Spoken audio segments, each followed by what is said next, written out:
Hello, and welcome to Transition Tea, the podcast dedicated to demystifying the world of healthcare transition and activation planning. I'm your host, Kelly Guzman, the president and CEO of Yellow Brick Consulting. And today I am honored to have Dr. Lynn Aguilera joining us. So Lynn, welcome to our podcast. And can you provide our listeners an overview and background about yourself? Sure. My background is primarily nursing pediatrics for the past 25 years. I've also been an educator in and out of the hospital, always nursing, and taught at university and community college in the hospital, as well as the didactic piece. And in the last 12 years, my focus has been on transition and activation planning, space planning, and then most recently, COVID logistics, remote work, anything to do with space and COVID. It's been a lot of fun. I'm sure that's been, when you looked at your career goals, that was exactly what you were planning on. It was. I was like, what do I do with my life? All right. Well, today we're drinking chai tea, and it smells absolutely yummy with cinnamon and spices. So I'm excited to be having this tea with you. Thank you. So listeners, grab a cup, and we'll start talking transition. So tell us about your first job in healthcare, or how you chose healthcare as a career. Interesting story of how I joined healthcare as a career. My sister was a nurse. And when I got pregnant, I realized I had to grow up and do something. And I was planning to be a teacher, but it wouldn't have provided me the lifestyle that I envisioned. So I decided to become a nurse. I was only going to do that for a short period of time. But I loved it. I absolutely loved it. I got into pediatrics as one of my first jobs. And throughout my career, I've just gone to different pediatric places or adult hospitals and been a peds nurse. What brought me to where I got into transition was I was at a community hospital that was opening a new tower, and we were going to move from a very open first floor. It was extremely open for a peds unit to a very secure peds unit in a tower. When I was doing this, I was the educator at the time, and I was teaching, but I wasn't listening. And when I did my first night shift Saturday, I didn't know where things were. I couldn't find phone numbers, all the tiny little things that I was so used to just being right there. I just didn't pay enough attention.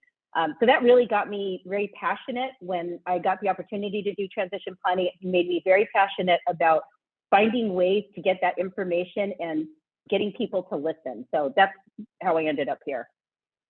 I love it. So how did you have a background in education, you mentioned, and in nursing. So how have those two different backgrounds helped you in your career in transition? It's perfect. I believe truly that all nurses are project managers. We assess, we plan, we evaluate, we implement, we always at that iterative process. So nursing and project management to me just go hand in glove.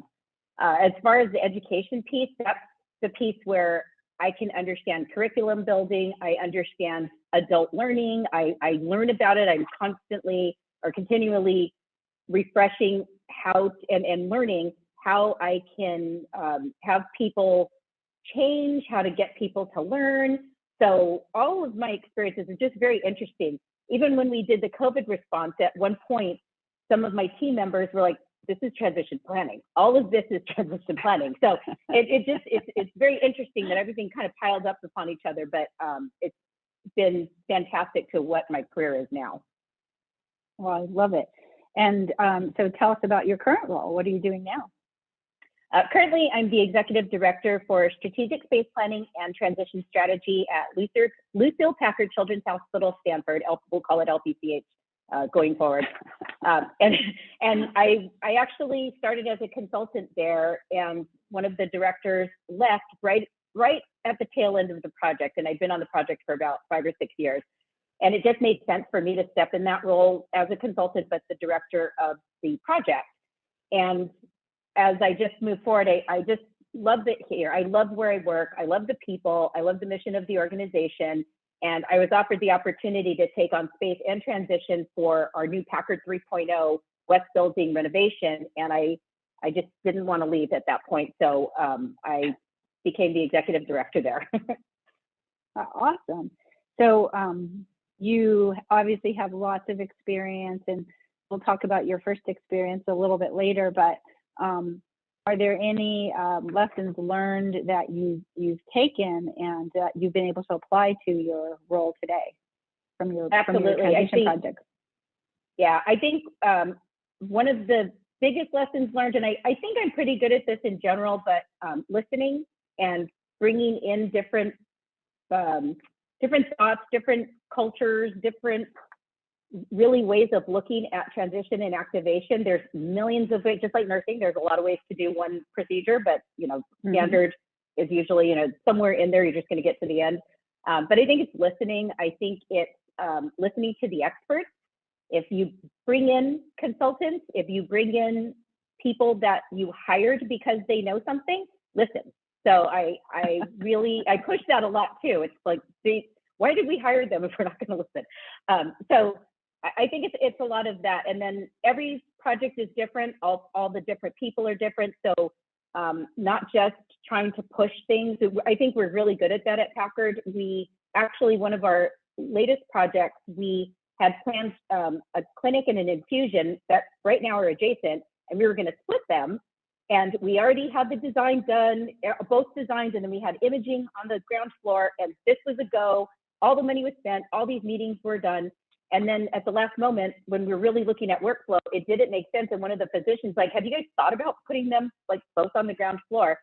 And it made sense. And I just very lucky to work in an organization that just didn't say, you know what, we're already done. We stopped, we stepped back, and we redesigned both of those areas. And it actually came out really well. So it's very interesting, the things I get to do. So you worked on a variety of projects, small projects, medium projects, big projects. What are your favorite two parts? So what are your favorite big or small projects? And then what are the similarities with a small project and a big project? I think my favorite small project, I'm trying to think of a small project. My favorite project in general is when I went to Alaska. Any of the projects I did there. I love Alaska. I love the people. I love the small town feel. I really enjoyed all of my experiences there. So those were truly my favorite. What I've learned about big and small, and I was just talking to somebody about this, they're activating a clinic, and I'm here at this big academic medical center. And at the end of the day, when we're going through the process, all the steps are the same. It's just a scale. It's to scale. I'm opening a couple of GI suites. Every single step we need to do, maybe it's not going to take as much time. Maybe we don't need to train as many people. Maybe the dress rehearsals aren't going to be as intense because we're just kind of shifting things over and opening new rooms, but it still needs to happen at some level. So I think those are the similarities. And everybody, not many people, I'm not going to say no one, but not many people like change. So that piece of fighting change and getting people to embrace the new, as soon as they're in the space, they love the new, but it's getting them there. That's also, I think, very similar, but again, needs to just fit whatever institution or space that you're in. So speaking of change, one of the things that we do to promote the staff becoming familiar is the dress rehearsal events, and we also known as Day in the Life events. And you and I did our very first one together when we were opening up a small hospital up in Los Gatos. And so tell us about that first experience that you had, any memorable events, and then, how does that help people prepare for the change? Yeah, so I had this great idea of, I was involved in a mock code task force, and I used that as the beginning. I've also read different articles. I talked to different places that did simulations before. I don't think anybody did it as robust or had the vision to do the entire organization all at once. But I think one of the things that we did that it was just terrible. I mean, at the end of the day, we started everyone off at the ER. And so all of our scenarios started at the ER. We only had 3 for an entire hospital. And this ER scenario would get them in the ER, and then they'd go up to OR or ICU or med-surg. So everything, because there was so much change in this OR, and they were having that electronic health record implementation at the same time, about an hour and a half went by, and everyone's asking, like, well, when are we going to do our scenarios? When are we going to practice? So, you know, you and I consulted, and we're like, okay, let's just send teams over there. Like, forget the ER. You guys just pass and keep going. So I think that was one of our biggest lessons learned at the end of the day. What we do now is sometimes we start on admission to the unit, but sometimes we say, okay, this person's been here for 3 days and they're going to go to the OR or they're going to get discharged, whatever it is. We now know if the whole hospital goes live as if it's day 2, truly, of the hospital opening. So I think that was fun. It was very nerve-wracking, but it was an experience. But we learned, right? We iterative process, and when we did our next one at a big hospital that was Greenfield, brand new hospital right next to the current hospital, we did that. And that one was, remember that we had too many codes. I think we were calling like 16 codes an hour. Everybody wanted to do a code. So we learned how to do that. Those are excellent lessons learned. And thank you for contributing to the book and writing chapters on the dress rehearsal and best practices. Oh, so, thank you. Many lessons learned. But, you know, speaking of change, and you're an educator, so any advice you have for educators who want to do in situ simulations and dress rehearsal simulations, like what are the differences between the two, and do you recommend doing them at the same time? So I want to say yes and no. There are the realistic simulations that we do that are very patient focused are very patient focused. It's not space focused. We did actually in our last mock-ups, as we're looking at design, we did the full realistic simulations with the baby and the, you know, had the monitors. We even actually concocted a control room in our mock-up space. It's really interesting. And we learned things about the space, but it was very focused on where's the crash cart going to be when we have an emergency? Where are the different things going to be? So it was more movable. It wasn't so much the space itself. We did change the head wall. That was a very big outcome of that. What I would recommend for anybody who's going to do dress rehearsals, I really do think the focus, especially for a new facility, should be on space and things in the space that are permanently going to be there. Of course, you want to look at things like carts and, you know, there's so many waste containers and linen things.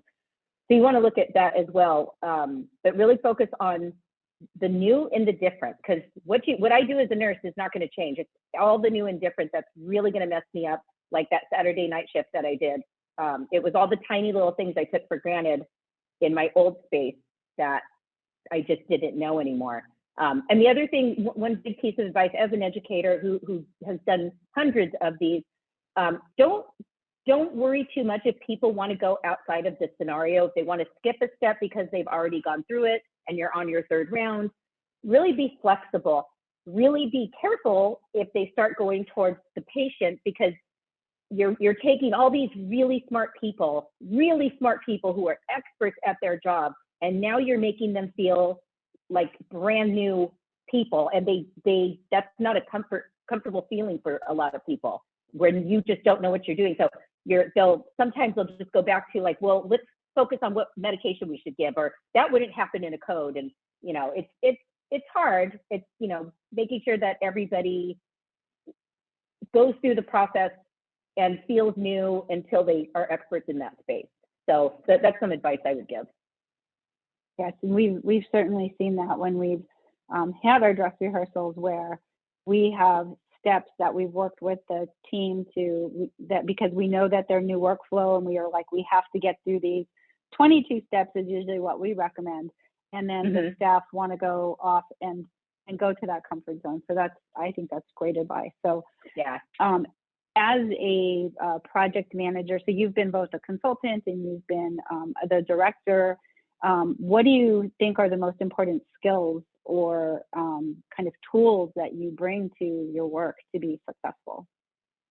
Some of the best traits, I think, of the most successful project managers in general, be it transition, be it space planning, is being organized and knowing where your tools are.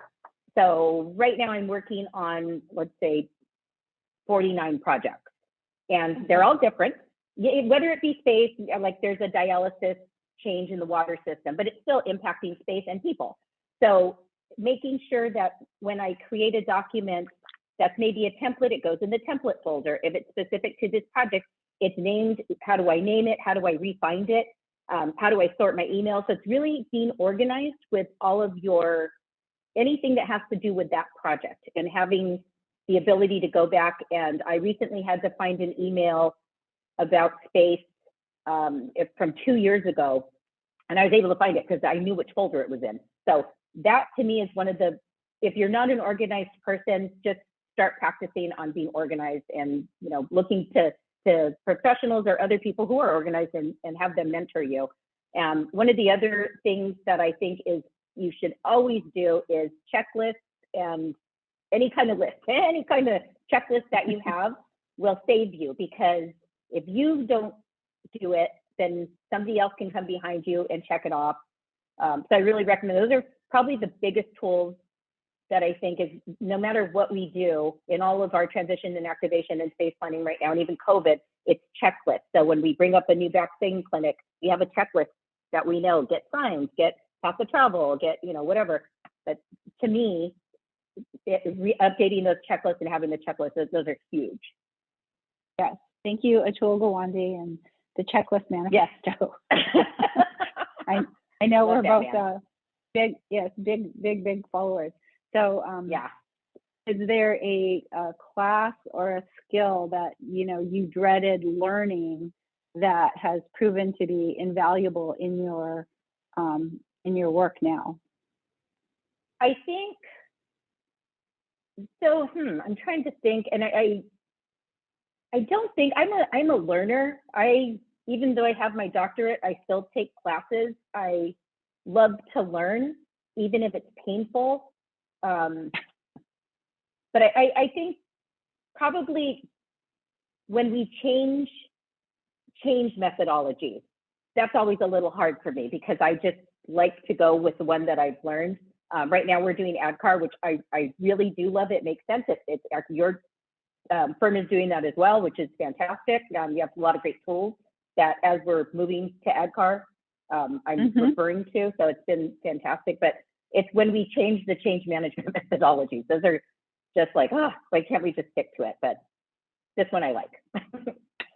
And I think it's necessary to have a system. Yeah. That's actually funny.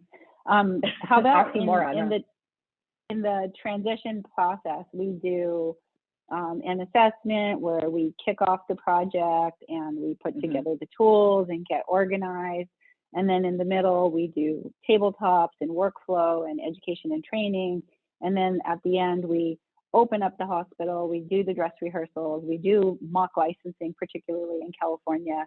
And then you've got that period after you move in where you refamiliarize yourself and stabilize. So is there a particular phase that you really enjoy or look forward to?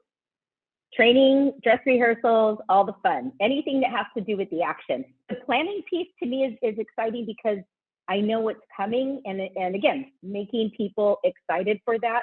But when we get into the building and people are in there and looking around and they're really feeling that change, that's exciting to me. I love training. I love dress rehearsals. I love move planning.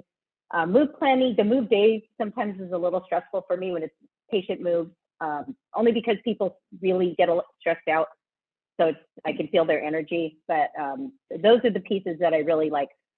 When it comes to post-move, a lot of that's issues resolution, and that's never fun, because everybody wants their super important issues addressed immediately, and that's just not realistic. So that would probably be my, not least favorite, I guess least favorite. We'll call it what it is. Yeah.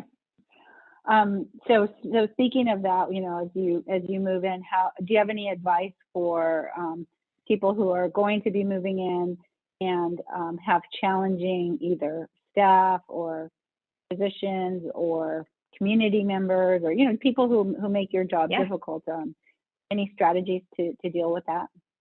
Yep, I think proactively look at celebration points. Look at ways to embrace the new. Maybe you're giving people, lunch, or somehow celebrate something. Maybe a board to say, what do we like about new? What do we miss about where we left? I mean, even allowing them to grieve where they left. I remember when we moved a hospital that had been, oh my gosh, I think it's been around almost 100 years.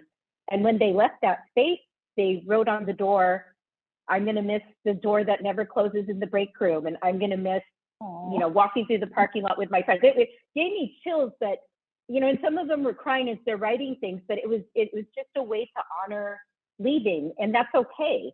But I think really proactively thinking how you can embrace people adjusting when they don't want to move.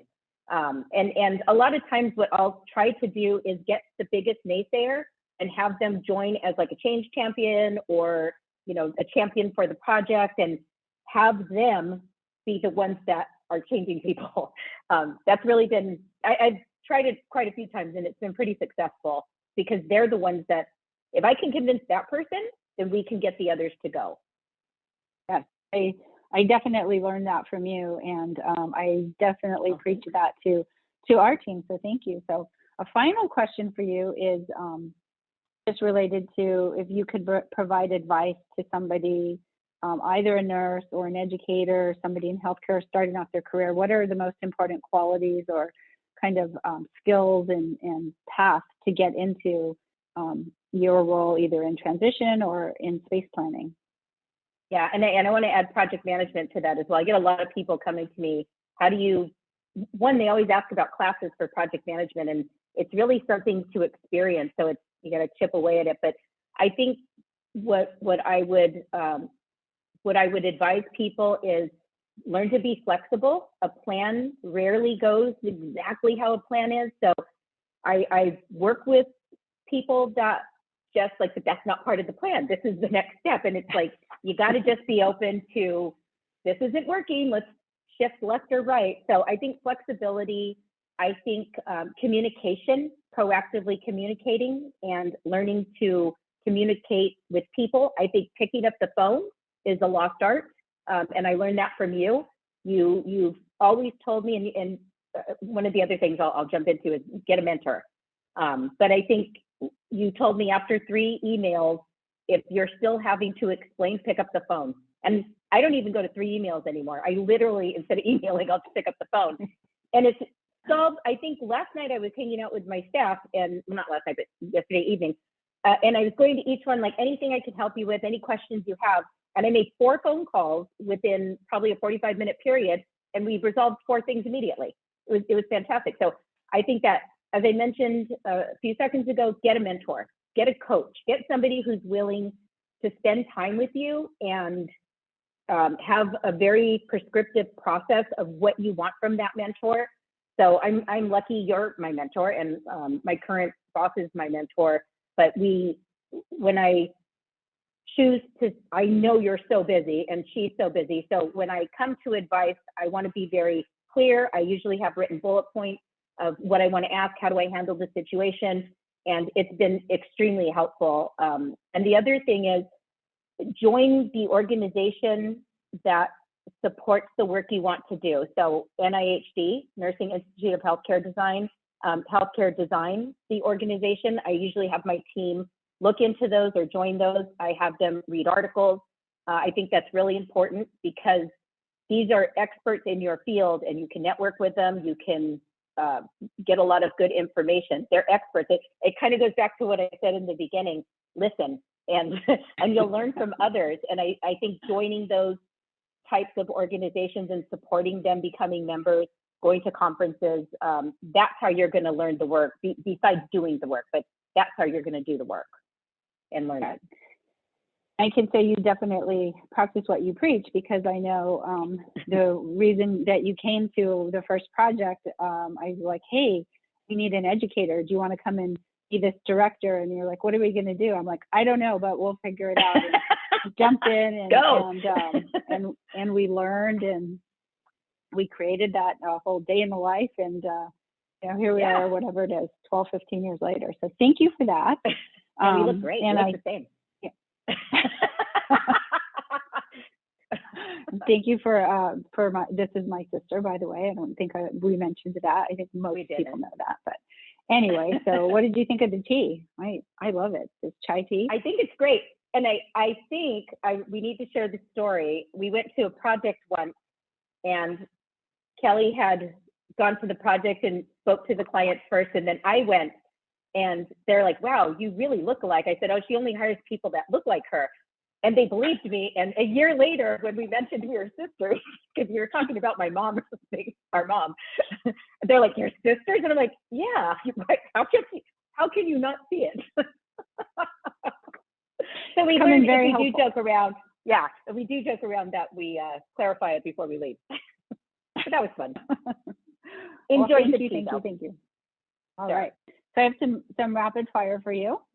I know you love this. Okay. So cats or dogs? Yeah. Cats or dogs? Dogs. Oh.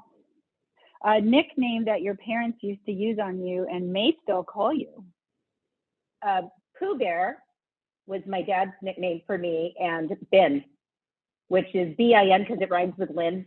That's all, but I always tell people, been there, done that. That's why they call me that. I love it. How about your favorite holiday? Halloween. Of course. And why?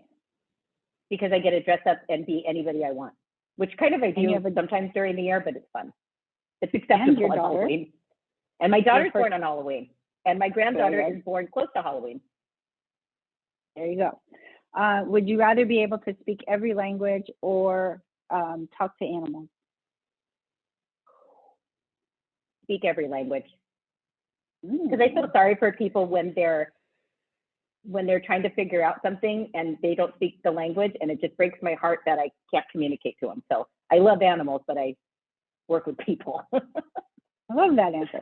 How about your favorite comfort food? I've just been eating tamales all day, but I think my favorite comfort food is always a ribeye. Ooh, very marbled ribeye. Say a word in Spanish. Mañana. And we went to a Catholic school, and Sister Benedict always said, don't be a mañana. Don't be a mañana girl.